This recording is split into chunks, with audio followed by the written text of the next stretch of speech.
Hello everyone and welcome to this training session on permutations and combinations. My name is Vamsidhar. In this video, let's try to understand what is the key difference between a permutation and a combination, in what context permutations will be useful and in what context combinations will be useful, and what are the formulas that drive these two concepts, and also some kind of basic numericals involving the permutations as well as combinations. Now, when do we talk about a permutation and combination?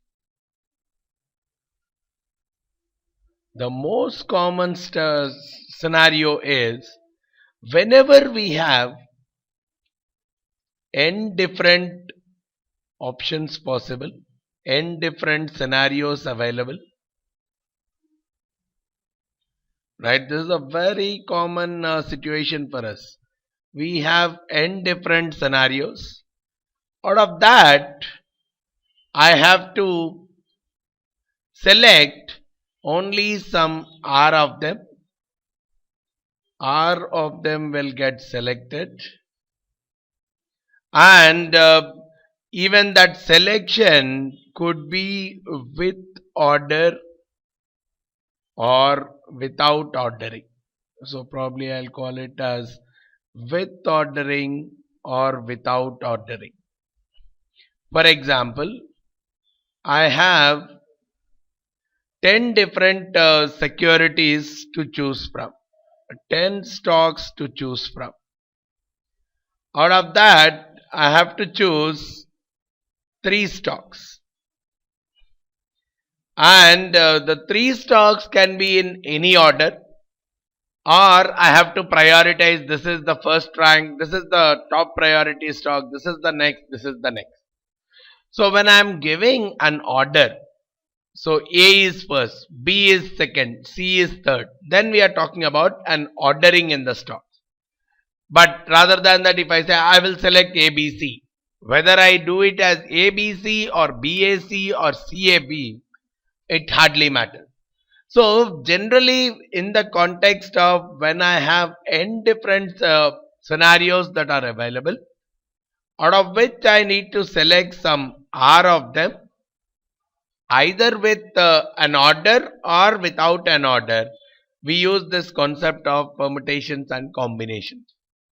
If we are talking about with order present in the data, we call them as permutations, and in case the ordering is not required, then we call them as combinations. That's the only difference. But at the end, out of n items that are available, I have to select some r items, which has a lot of applications in the world of finance, management, risk, almost every space, because the concept is a very simple concept. I have n different possibilities, out of which r of them I have to select. I need to find out in how many ways this can be done. For example, I have 4 different people, A, B, C, D. I have to select 2 of them and give them a price. So there are 2 prices. There is the first and the second. So what could happen? The first price, the second price. Here order is important. So probably I can give a first price to A and a second to a B. Similarly, B could get first, A could get second. Or I could give it to B and C, or C and B. So probably that's the way you can think through the various possibilities where the order becomes very important. Whereas in the other case, if I say out of these 4 people, you select 2 of them to give a price. We don't talk about first prize or second prize. I just need to pick up two of them. In that case, my AB and BA will be only one selection because I am not talking about the order in that case. So AB or probably BC or AD, you can think through the various possibilities. And this is where if I want to know how many such options will come out or how many such selections can be done in this case as well as in this case. So if I want to find out the number of possibilities this can happen, this is what we call as permutation, whereas in this case where the order is not important, we call it as combination. And the moment we are able to identify a business scenario for this, it's just applying a formula for the permutation of selecting R items from N items without by considering the order, or similar another formula where we end up selecting R items from N items without giving any importance to the ordering. So those are the ways we define the formulas for permutations and combinations. So in case of permutation, the number of ways is simply given by the formula which is written as NPR, which is nothing but out of N items that are available, N options that are available, I'm selecting R of them, but order is also a priority. This can simply be calculated as N factorial by N minus R factorial. Now what is N factorial? N factorial is nothing but right from 1 up to the number N, you multiply all the numbers. Like N into N minus 1 into N minus 2 into so on, you will multiply up to 1. For example, you want 5 factorial. It is nothing but 5 into 4 into 3 into 2 into 1. So we are simply saying 5 factorial is 120. And so, and similarly 4 factorial, 4 into 3 into 2 into 1, which will give me 24. So at least up to 6 factorial, 7 factorial, it's worth remembering the numbers also, because it becomes quicker for us to solve these kind of questions the moment we understand how what are these numbers. Now when we say out of 5 items that are available, I have to pick up 3 items where ordering is very important. The order in which I pick those 3 is very important. Then we call it as permutation and we write it as 5p3. Going with the formula, it is nothing but 5 factorial divided by 5 minus 3, 2 factorial. As we have seen, 5 factorial is 120, 2 factorial is 2. Overall, it says there are 60 such ways in which 3 items can be selected from 5 items where ordering is important. But in the same case, if I say the ordering is not important, I just need to pick up 3 items from 5 items, the ordering is nowhere an important factor here, then I call it as combination and I write it as NCR. Out of N items, I'm selecting R items, but order is not an important concern for me.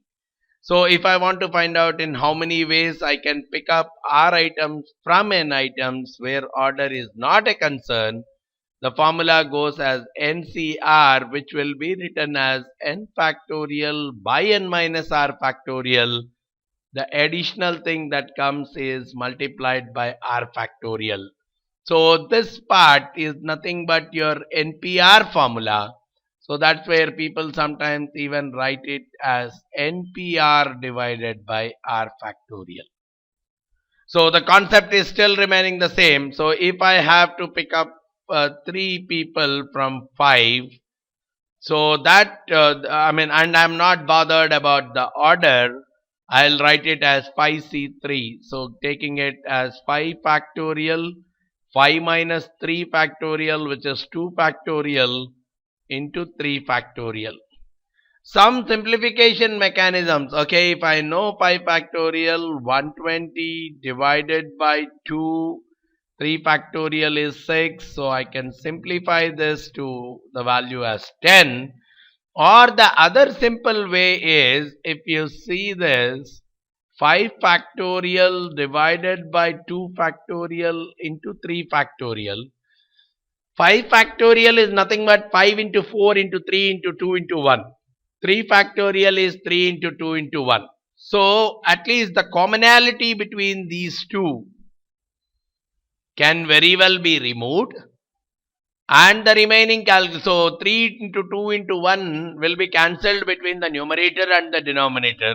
So I can simply write it as 5 into 4 divided by 2 factorial, which is 2, which will take it to 10. So sometimes some kind of simplification exercises like this also can be done. But yeah, if you are using a calculator or any tool like Excel, they directly provide you the values.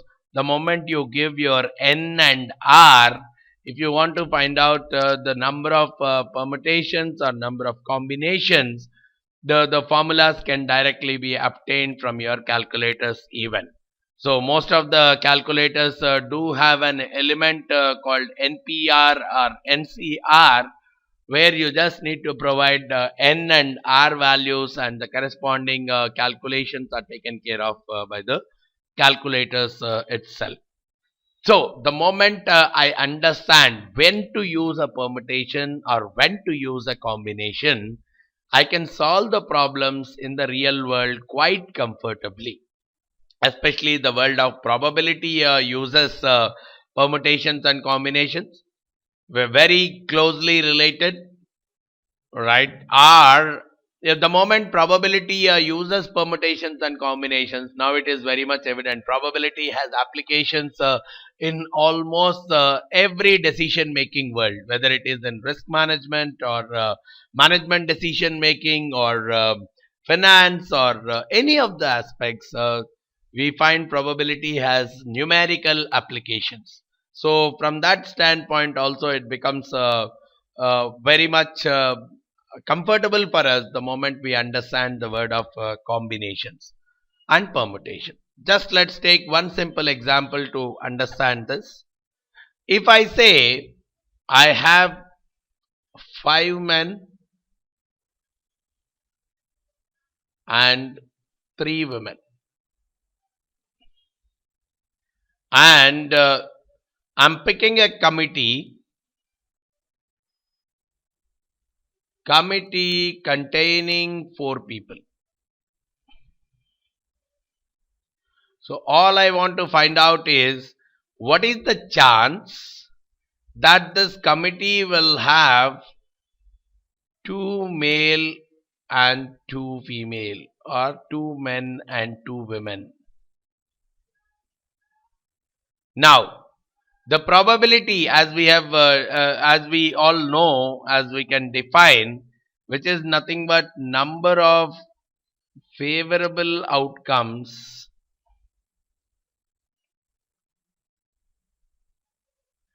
so finding out number of favorable outcomes and number of total outcomes is what can be helped by the permutations and combinations. Now how do I find out what are the number of total outcomes?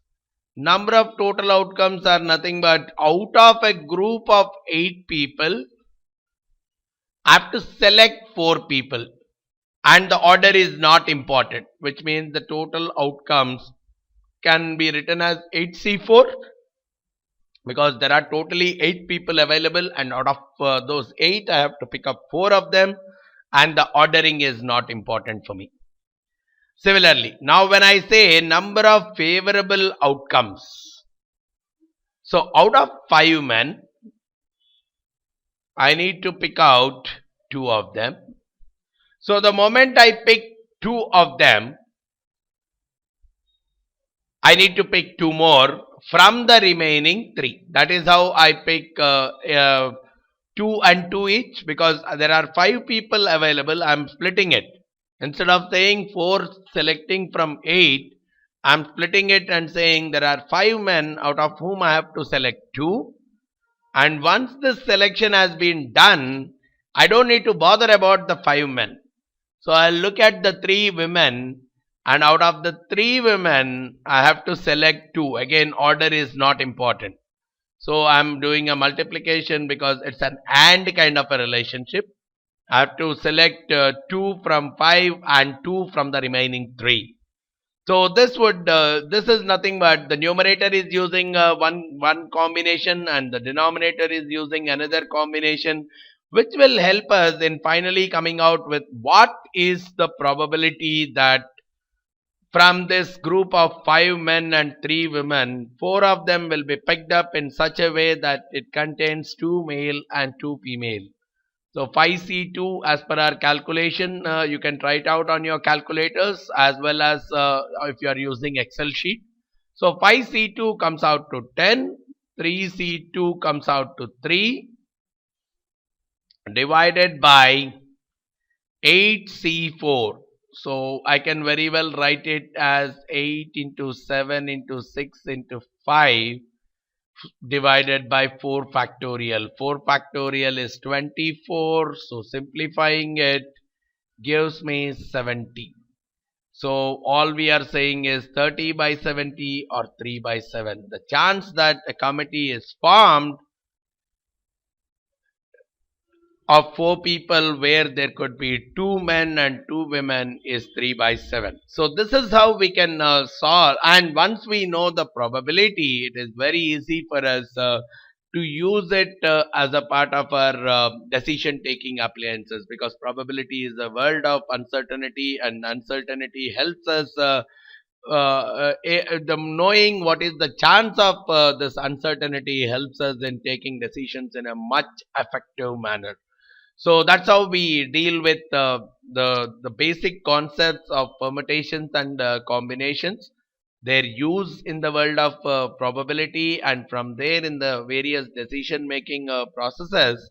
So if you have any further queries regarding these concepts of permutations and combinations, you should give me a call on 98480 or you can send me an email at vamsidhar@pacegurus.com, which is being shown at the bottom of the slide here. All right. Thanks a lot for listening to this session. Thank you very much.